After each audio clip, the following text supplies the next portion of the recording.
Over the past 4 years, my wife and I have accrued just shy of 20,000 miles associated with off-road and overlanding travel, venturing from our home in Texas up to Colorado, Utah, as far west as California, and hitting Arizona and New Mexico on the way back through. And on these adventures, we've experienced some breathtaking landscapes, done some really awesome hiking and off-road trails, and stayed at some really incredible campsites along the way. Majority of those being free dispersed campsites at that.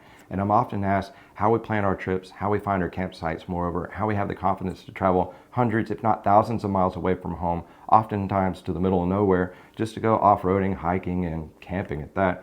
While I do reference some off-road mobile apps like Guide GPS, Onyx Off-Road, and All Trails, the main foundation for all of our off-road trip planning comes down to these books right here from FunTreks called Backroads and Four-Wheel Drive Trails, authored by Charles or Chuck Wells. They are chock full of information, color-coded, short and to the point, high-resolution photos, real and good integrity book, and is going to be one of the best tools in your off-road kit.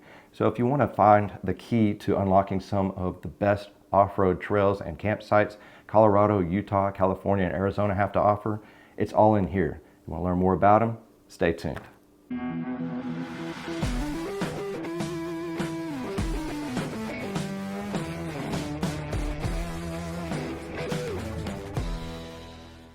Hey, welcome back to the Gator Overland Channel. I'm John. In today's video, I'm going to be doing an off-the-cuff overview of these guidebooks put out by FunTreks called Backroads and Four-Wheel Drive Trails, authored by Charles or Chuck Wells.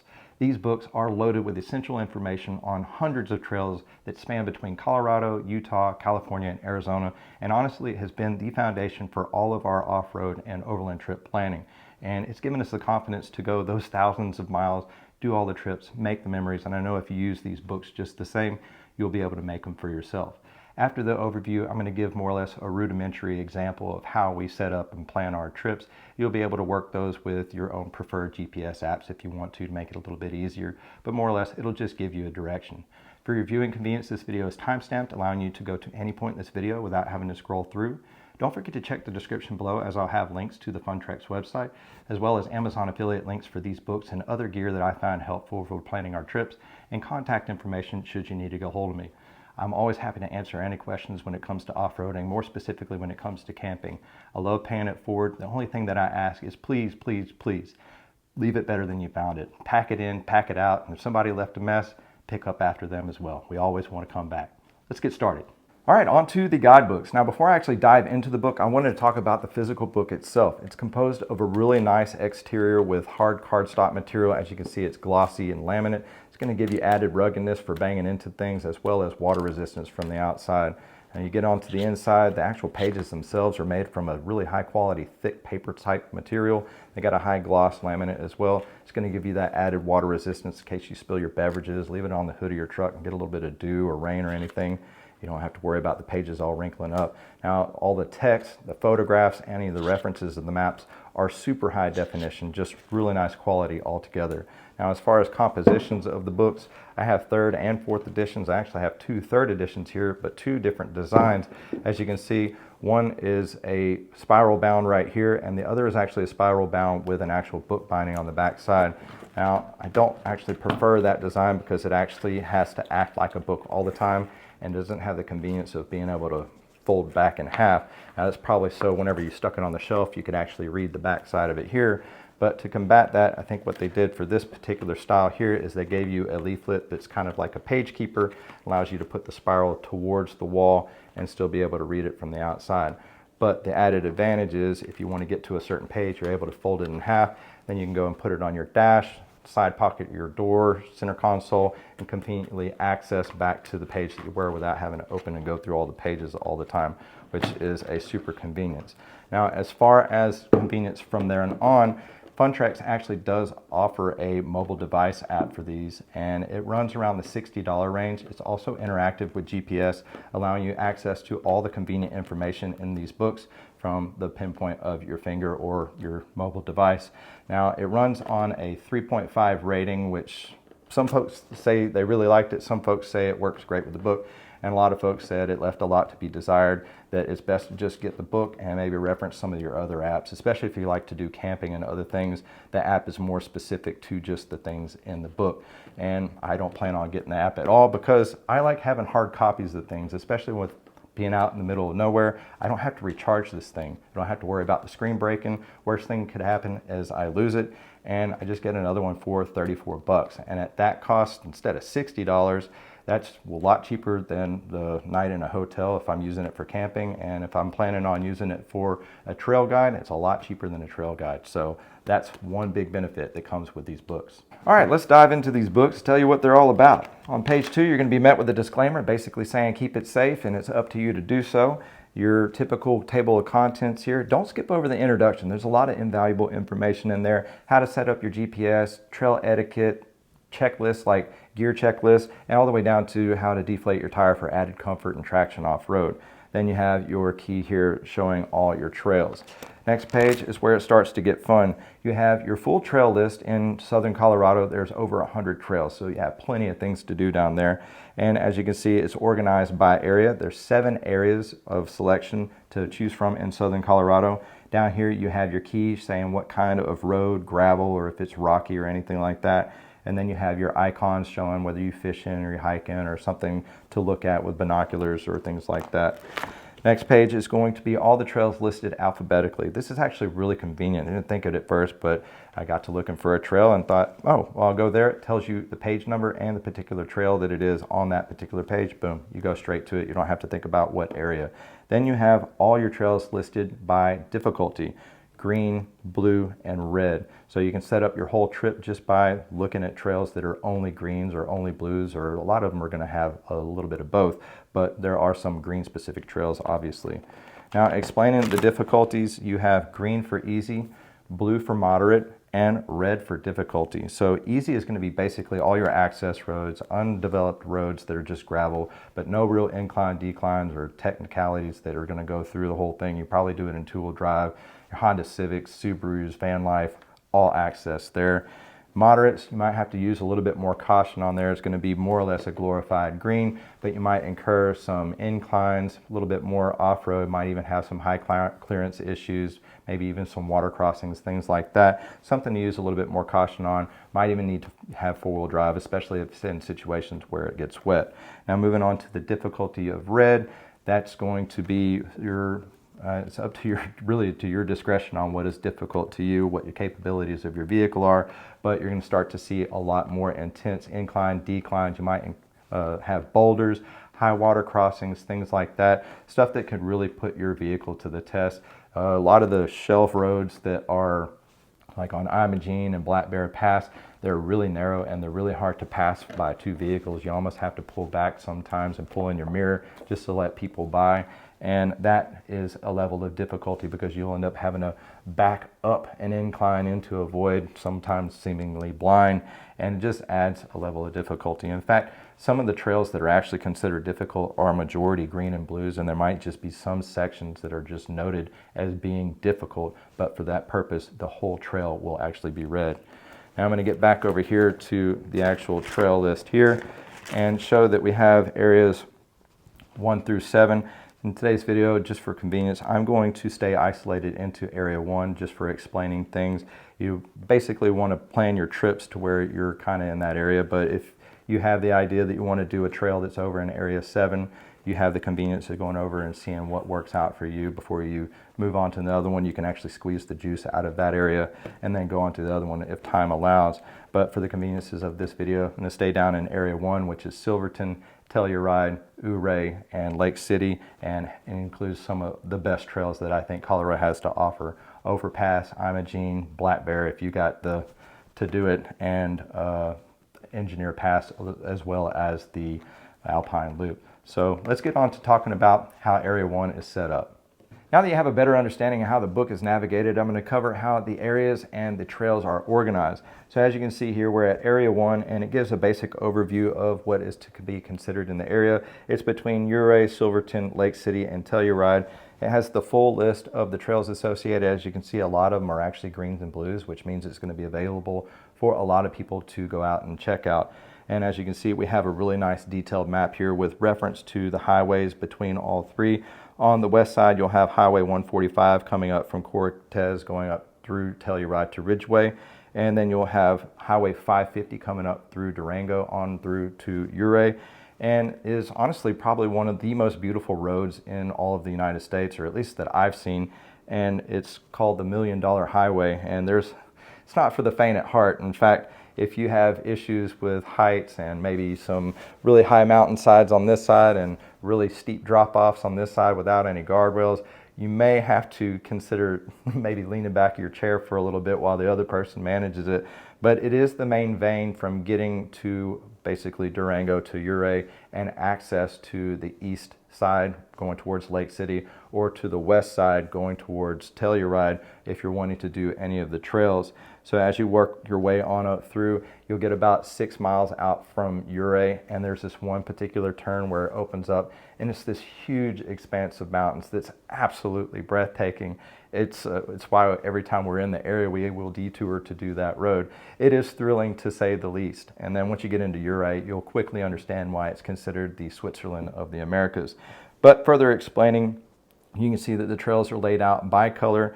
I'm going to put a map up here. It's more of a logic map that I got from one of the San Juan Mountain trail groups, and it gives the idea of how the trails are laid out rather than seeing squiggly lines, and it can make for better preparation on your actual trip planning, especially if you want to stay at a specific spot, like say Silverton, whether you're staying in a hotel or camping down that way, and you jump stop to another spot like Telluride. Some of the trails are both ways, so if you're on the south end, you can take Ophir Pass both ways from Telluride over to 550 and vice versa. If you get up to Black Bear is actually two-way up to the top point, the lookout, and then the commitment to go down is just one way, only into Telluride. You can actually go back that way. And then Imogene Pass is actually a two-way that allows you access from 550 over to Telluride from Ouray, and then vice versa.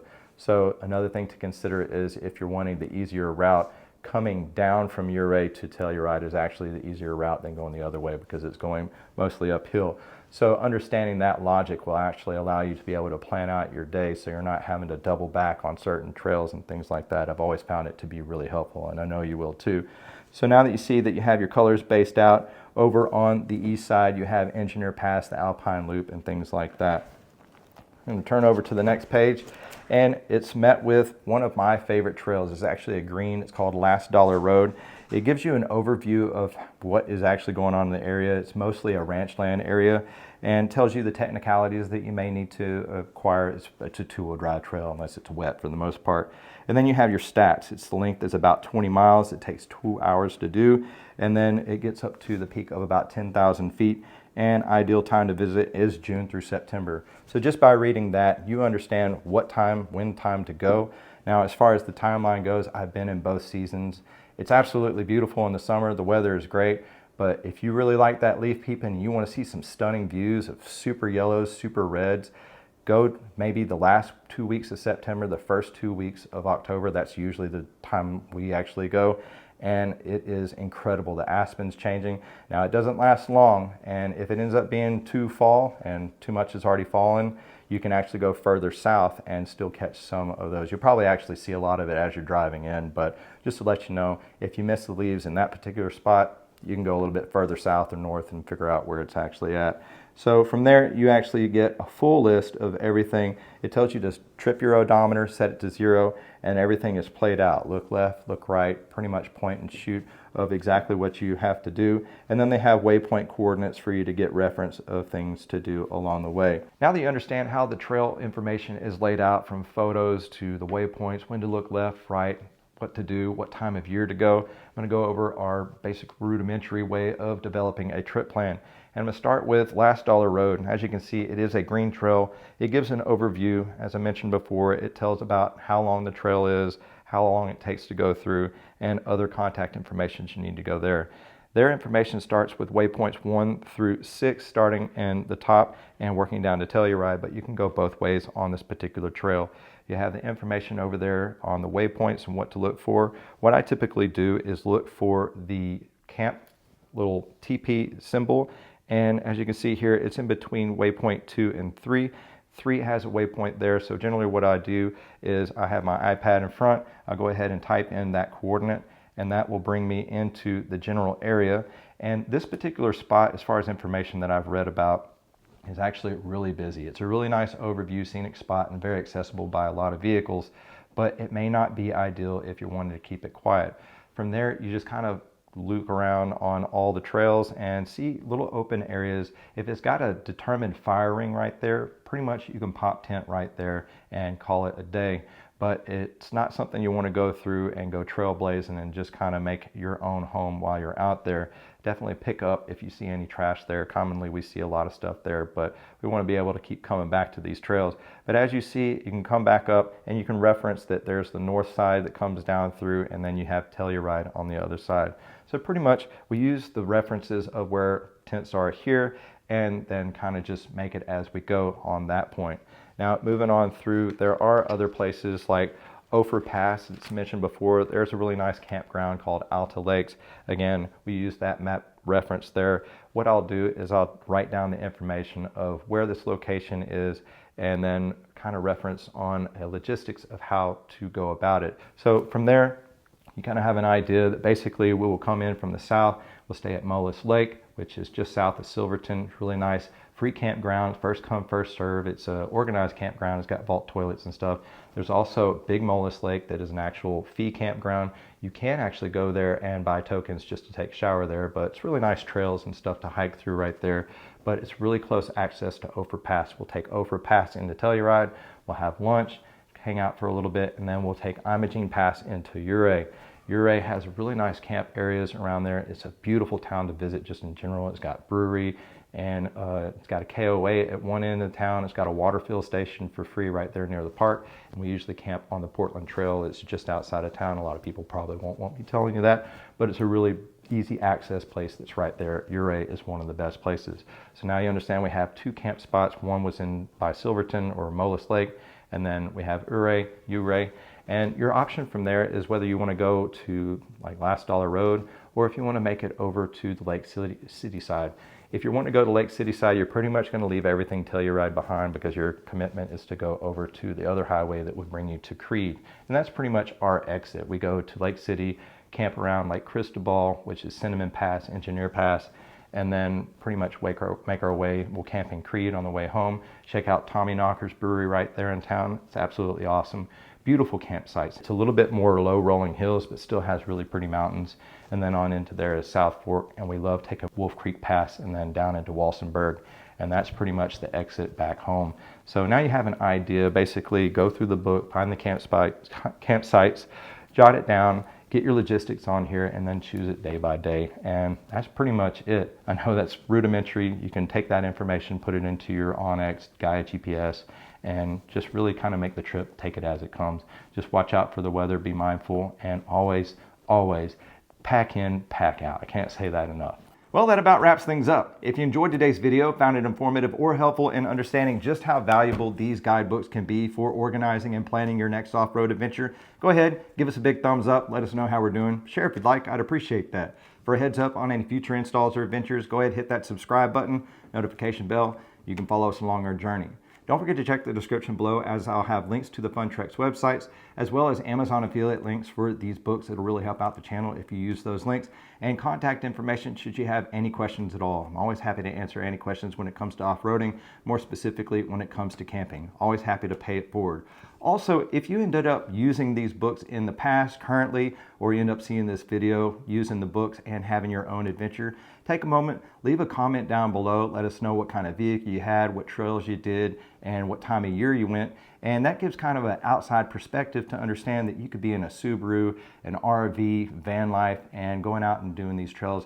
And it really kind of gives an open idea that you don't have to be in a big off-road vehicle to go out and really enjoy yourself. And it's another way of just paying it forward. Remember, we at Gator Overland encourage each and every one of you to take a daily moment to unplug and reconnect with the outdoors, unless you have to spend it indoors on account of bad weather. Have fun, keep it safe, and just go. Thanks, y'all.